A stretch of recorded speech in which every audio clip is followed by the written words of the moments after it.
from your knowledge and experience, what are the risks of one journeying by the self until the stage of what Avicenna states, the Arif gets flashes of light?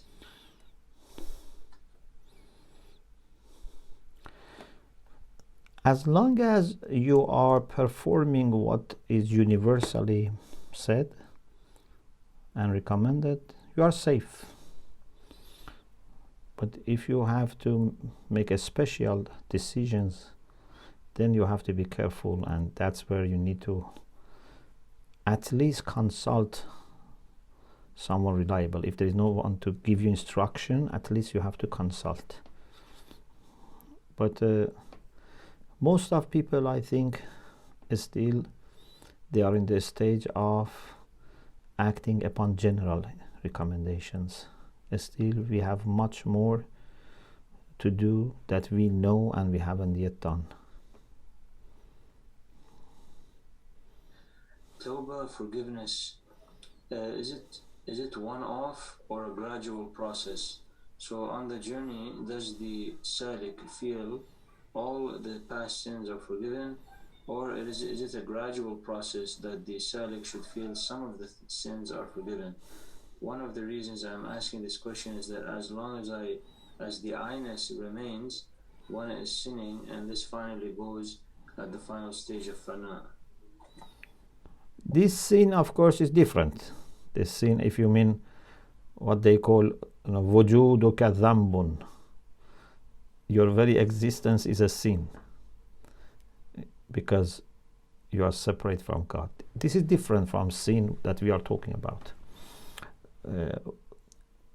Acting against the will of God, this is sin. But my existence is not against the will of God. So I have to make sure that I don't bring any sin that might have happened before. If I have done true tawbah, at least I must be persistent that I don't repeat. Maybe my worry remains for a long time. Hal Allah has forgiven me, has not forgiven me. My tawbah was honest or not. But one sign that gives us hope that we are forgiven is if we see that, alhamdulillah, I have totally stopped that sin. This is the sign that inshallah you are forgiven.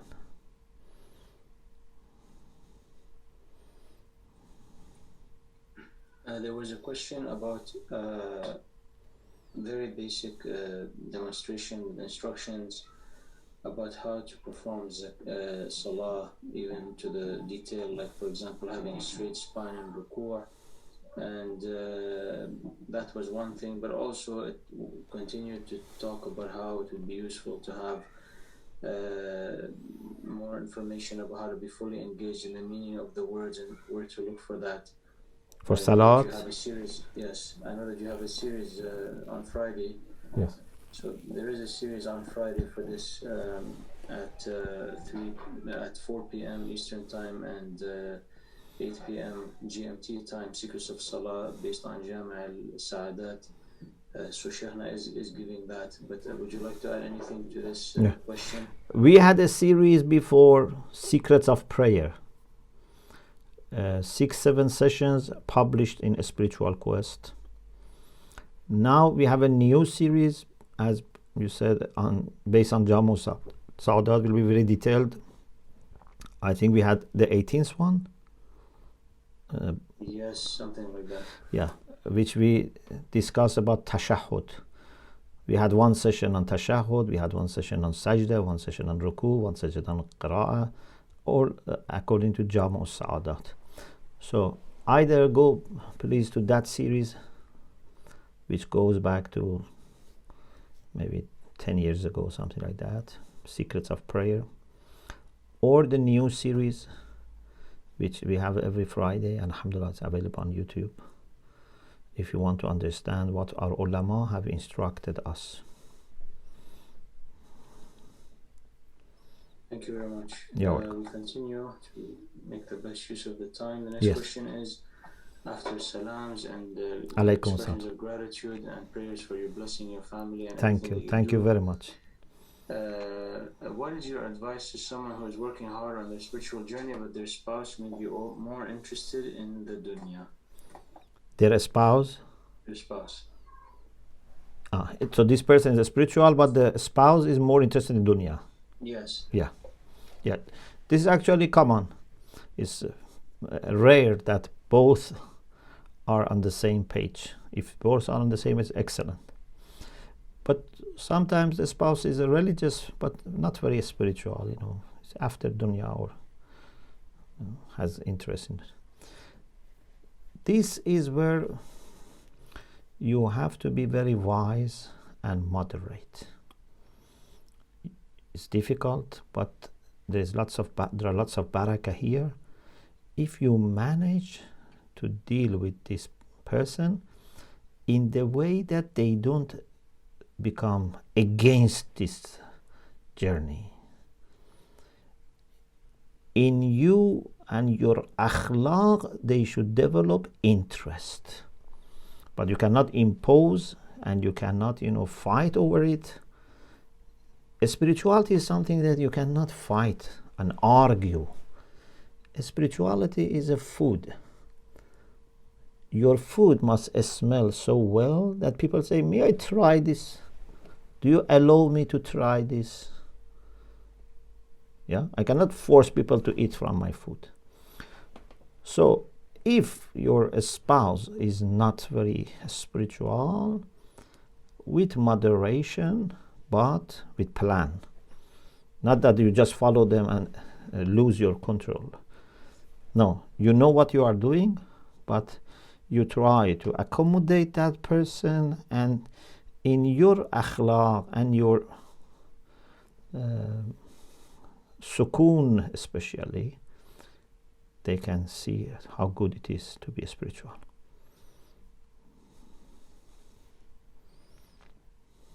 MashaAllah, the questions are coming. We'll continue to use our time to the best of our ability. Sure. Lots of questions on this point of measure for moderation. I'll read two questions that are very similar. How do we know if our worship has not come into a habit? Sometimes we find that we're doing a particular mustahabbat every day, but don't find any feeling in the heart. Should we stop that worship? A very similar question. Can you give us a measure for moderation? For example, would this mean something like you say only the nawafil, Salat al-Layl, for example, and not other nawafil? Or does it mean that you read dua some days and not other days? Is there a measure for moderation? If you have a developed habit of doing some mustahabbat and you don't feel special, but you don't also feel bad, keep it. Don't lose it. It's, not good to lose them. Try to add to the quality, not try to stop. Because this can be by itself sometimes a trick of shaitan that stops us doing something, says, you don't feel about it anything, and so you have to stop it, or it become a routine. No. If there is something which is recommended, especially like nawafil, do it, even if you don't feel special. But try to a little bit at least think, reflect, prepare your nafs so that you have some feeling. If not, try to do some other things with feeling. I think we should not stop good things because we are worried that maybe we are doing them without understanding. Because there is a danger that is little by little, then you stop everything and just become just wajibat.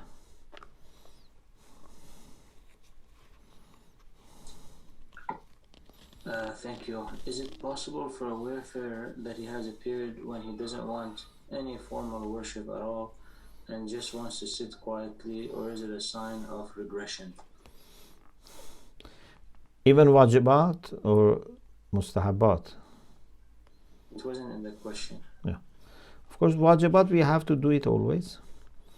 And if you don't have any feeling for doing mustahabat, it's understandable, but this should stop soon. And my understanding is don't do too much, but still do some mustahabbat, some minimum.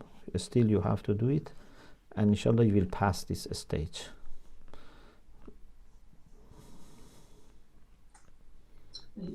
After salam, the question here is, when the nafs doesn't want to do ibadat other than wajibat, does it mean it has fallen into al-nifaq al-khafi, or is that too harsh a judgment towards the nafs, and instead it is just part of the natural fluctuations of the nature of the nafs?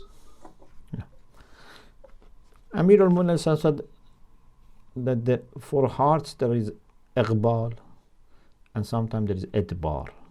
This is nature of our heart. Our heart is very changeable. Qalb, you say heart. Qalb means change, transformation. So sometimes it happens that you don't know why you don't have good feeling.